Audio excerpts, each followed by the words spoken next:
This episode is brought to you by Progressive Insurance. You chose to hit play on this podcast today. Smart choice. Progressive loves to help people make smart choices. That's why they offer a tool called Auto Quote Explorer that allows you to compare your Progressive car insurance quote with rates from other companies. So you save time on the research and can enjoy savings when you choose the best rate for you. Give it a try after this episode at progressive.com. Progressive Casualty Insurance Company and Affiliates. Not available in all states or situations. Prices vary based on how you buy.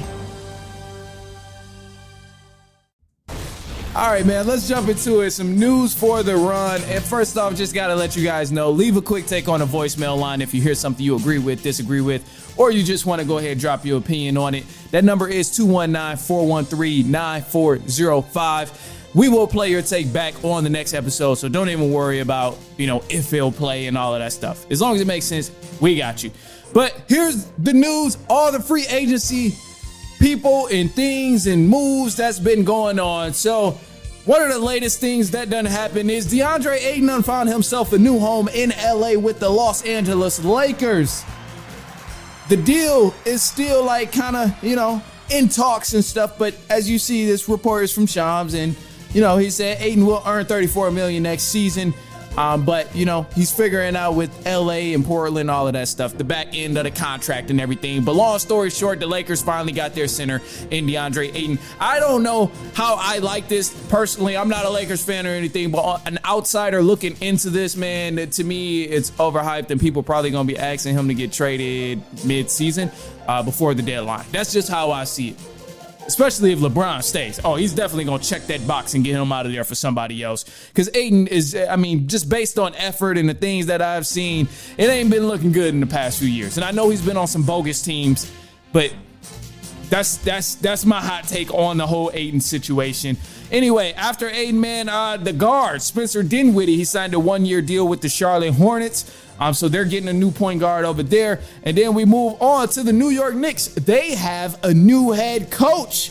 Still working out the details of the contract and all of that stuff. But you can bet your bottom dollar that Mike Brown will be the franchise's next head coach. According to Shams, he said they're expected to land a two-time NBA Coach of the Year, Mike Brown. I personally love this move for the New York Knicks. I think Mike Brown was a guy who probably should have never even been fired from the Sacramento Kings. They were on the incline, going up, winning over and over again, building a great culture. Everybody wanted to see the beam all lit up. And then all of a sudden they fired him. And then now look at the Sacramento Kings, struggling with no direction. They're the Sacramento Bulls, which I'll talk about the Chicago Bulls in just a sec, but Sacramento Bulls pretty much. Anyway, some more things going on. The Miami Heat and the Detroit Pistons. We made that sweet deal over there, sending Fontecchio on the Pistons over to the Miami Heat for Duncan Robinson in a sign and trade deal. Now, the sign that Duncan Robinson did with the Pistons is going to be 3 years, $48 million. I'm perfectly content with this, as I was just saying in the Pistons segment there, that, hey, this is probably still less than what we would have paid Malik Beasley had he not gotten all that trouble with gambling and stuff like that. So I love this move here for the Pistons. And for the Miami Heat, oh yeah, y'all boys struggling. Anyway, the Milwaukee Bucks has just been kind of crazy as of lately. So as you see here, they lost Miles Turner, the Milwaukee Bucks, they signed Miles Turner, but they released Damian Lillard in the process. So they signed Miles Turner to a 4-year, $107 million deal. But in that process, they went ahead and waived Damian Lillard, even though he had this huge contract with $113 million left on this chunk of a contract. But somehow they finessed it and said, you know what, Dame, don't even worry. We still going to get you your money. We're just going to put it on the back end and continue to pay you for the next 5 years, regardless of where you go and what team you play with. So kind of crazy here, but hey, for the Milwaukee Bucks, I guess this is what they were going for and what they were trying to accomplish. I don't know, weird energy, but hey, they got the deal done. However, the New York Knicks are not finished in free agency. Not only did they get their new head coach, but they also got Jordan Clarkson to sign with the New York Knicks.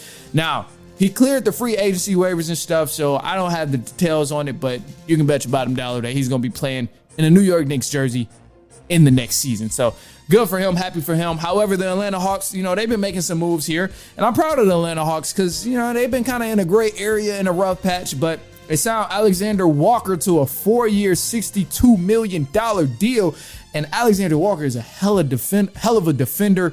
This dude can score. And personally, all I'm thinking about is for the Minnesota Timberwolves, this is a huge blow, man. I mean, they're already, I know they're struggling with cap issues. They got Ant. They just gave Nas Reed some more money. And, they had to kind of let somebody go. But Alexander Walker is a guy. He's a bucket, man. He's definitely going to help out the Atlanta Hawks. I'm happy to see him go there. Hopefully, they actually make something happen. However, the Milwaukee Bucks, they're still in the news. Not only did they land Miles Turner, but they also went ahead and let Brook Lopez go somewhere else, and he's going to the LA Clippers. So he signed a 2-year, $18 million deal with the Clippers, and he's starting his new journey over there. I don't know how much more the Clippers need to actually make something happen in the playoffs, but I guess maybe Brook Lopez will be that difference maker for them. Who knows at this point? Anyway, we got some more stuff because the Pistons, we was making hella moves like that. They grabbed the guard, Karis LeVert from the Atlanta Hawks. They signed him for 2 years, $29 million. Kind of a cool contract. I'm not mad at this contract. Nothing crazy where they didn't overpay him, but I love this move. As I just explained, if you want to hear more about it, go ahead, check out the previous segment or last video or whatever, you got to do, full episode, anything like that. And then also, too, the Golden State Warriors, they went ahead and, let their center, Kevon Looney, walk. So he signed a $16 million deal with the New Orleans Pelicans. I think this is definitely going to help the Pelicans, man, because they've been cooking up over there. They grabbed Jordan Poole as well. I don't know the details of what Jordan Poole signed for over there, but they adding him over there with Kevon Looney, and you still got Zion, and you got some talent over there. Herb Jones is over there, so hey man, if they're healthy, they can be kind of a sneaky, dangerous team over in the Western Conference with the New Orleans Pelicans. So excited to see what they do. Another team in the Western Conference that's been going crazy all offseason in free agency so far was the talk of the town, Dallas Mavericks. Now they signed D'Angelo Russell to a 2-year deal worth $13 million. And I think this is definitely a solid pickup for them considering they lost Dinwiddie, but also you got Anthony Davis over there, Cooper Flagg. You got a lot, Isaiah Lively, Gafford. You got some talent over there in Dallas. And, this might be a huge deal here. So I'm excited about that. And then also, too, you have the Denver Nuggets. They made their trade, trading Michael Porter Jr. and a 2032 first-round pick to the Brooklyn Nets for Cam Johnson, who's also a shooter. I think this was definitely an even trade here. Probably don't get much more even than this, shooter for shooter. Both guys, kind of got some injury issues a little bit. So, hey, solid deal for both clubs. Denver Nuggets, steady making moves. And then the Chicago Bulls, they are trading Lonzo Ball to the Cleveland Cavaliers for Isaac Okoro.